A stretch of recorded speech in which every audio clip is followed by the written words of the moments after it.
Okay, hello everyone. What you're looking at here is my original motorbike build. Obviously there's something missing here if you watched my previous video, and that is the motor. I originally had wanted to take and put the motor on my mountain bike, but it wouldn't fit in that space in the frame. So I purchased this fixie or fixed sprocket bike from Walmart.com for about 80 bucks, and I used this bike instead. I was really disappointed, but then through the last few months, and because it's getting colder out, I started looking back to the bigger bike, and I decided I would give it a try and see if there wasn't some way that I could actually get it to work. I knew it was going to take some fabrication and maybe a little luck. Now what you're looking at is the back tire of the fixie bike. I just wanted to show you this because there's the fixed gear right there, and you'll notice that the back axle extends out more on the left hand side, which was to solve the problem of the chain rubbing against the fork. What you're looking at here is a front view of the mountain bike. That little thing there is not a light, actually it's the reflector, the flash from the flash bulb on the camera reflecting off of it. But anyway, this is the mountain bike, and one interesting thing here, what you're looking at now is the gear changer for the forward gears. This is not native for this bike. As a matter of fact, this is one from a bike that I had in the basement from the mid 90s. As a matter of fact, the bike is so rusted it's not even funny.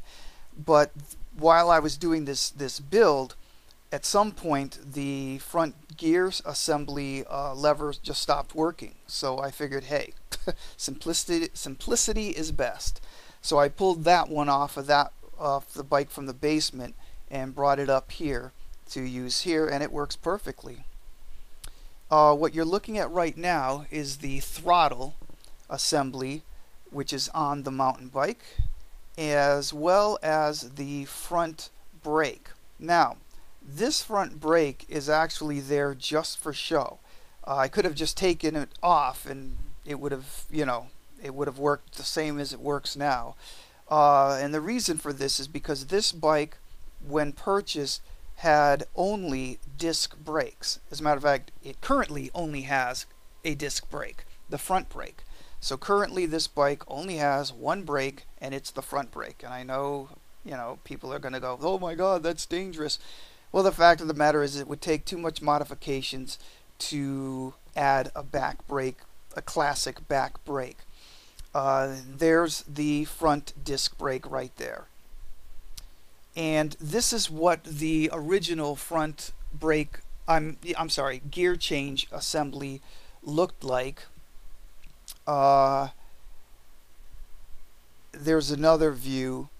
It's more sleek, it's more, modern, if you will.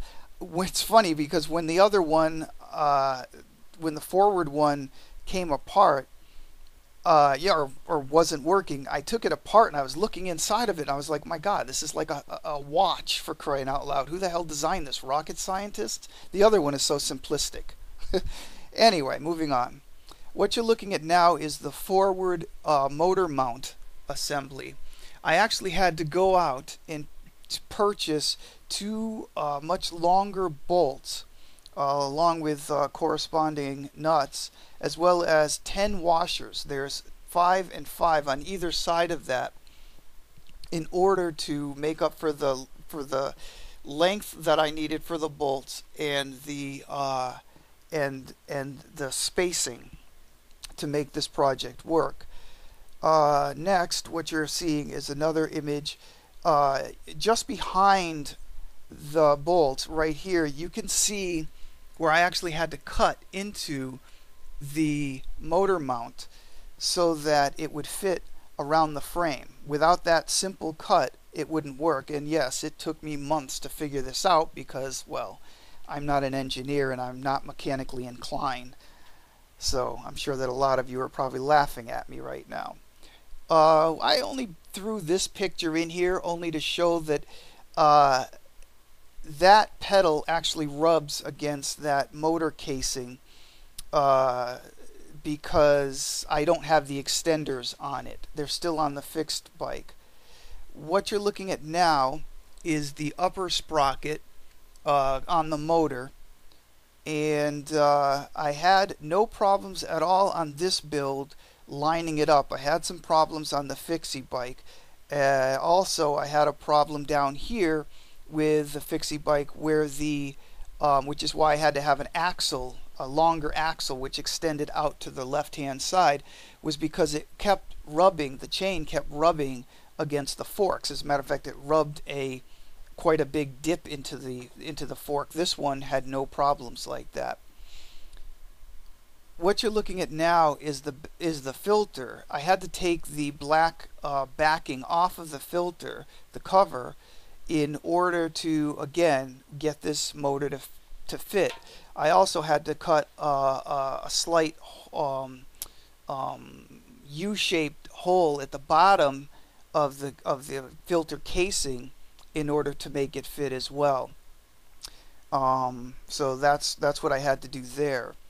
What you're looking at now is the large sprocket for the chain that goes to the motor, and the bolts that go through that. That goes basically through the back spokes, as you can see here. You can see the bolts on the inside, and that's basically how that works. And I did have some wobble with the chain, and I still do have a little wobble, although everything does function perfectly well. This image, I'm basically showing you the gears. All of the gears actually work, so you could cut the engine off this motor. I mean, you could turn it off, and you can then pedal the bike and move through all of your gears. I wanted to show this image only because that little gray piece at the top is the choke. It had another piece on top of it, which I had to saw off of it in order so I could turn it on and turn it off. But again, just another small modification. In this image, I just wanted to show you the band that I had to actually put on there. There was a cable band underneath, and I had to cut that off so that the motor would fit. You can see just under here, just between that band and the gas tank, another cable band. That's what the original one looked like, but I had to put another band there.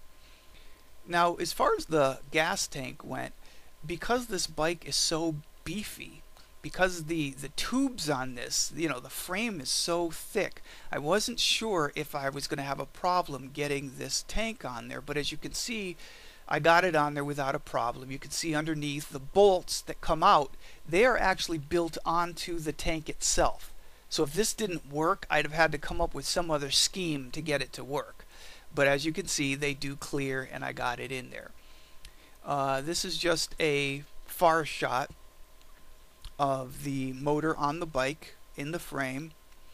I should mention that I noticed afterwards, actually while I was making this video, that in order to replace the oil, to put more oil into this thing, I'm actually going to have to dismount the motor, unscrew the cap, put the oil in, and then reverse everything. But it's a minor thing because you don't have to change the oil all the time.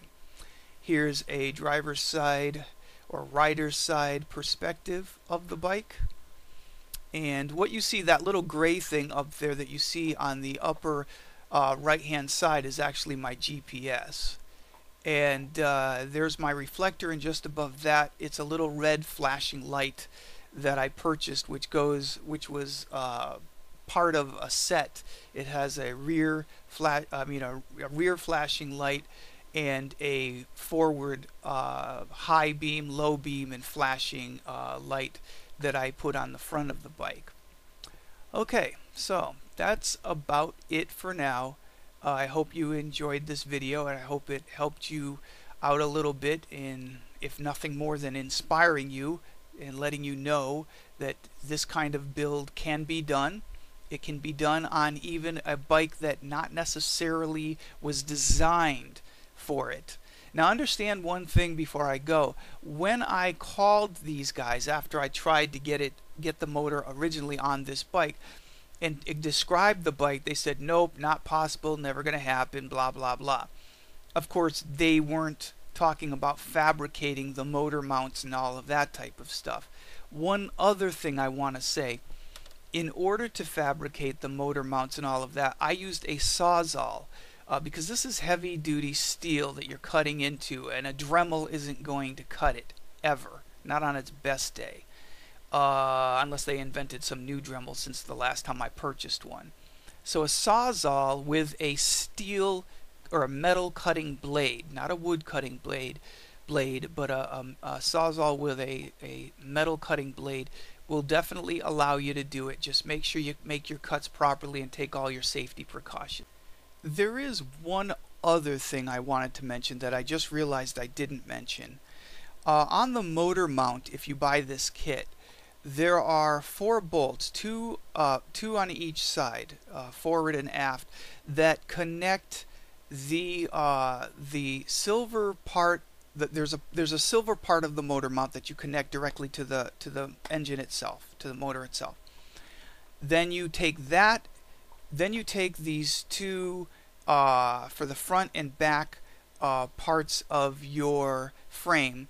You take these 2 black pieces, which basically are tapered so that they fit around the poles, going down on the front and back of your frame. And this metal part with the motor attached drops onto those, and then there's 2 bolts, 2 on each side, that attach that to the plate, to the black tapered parts.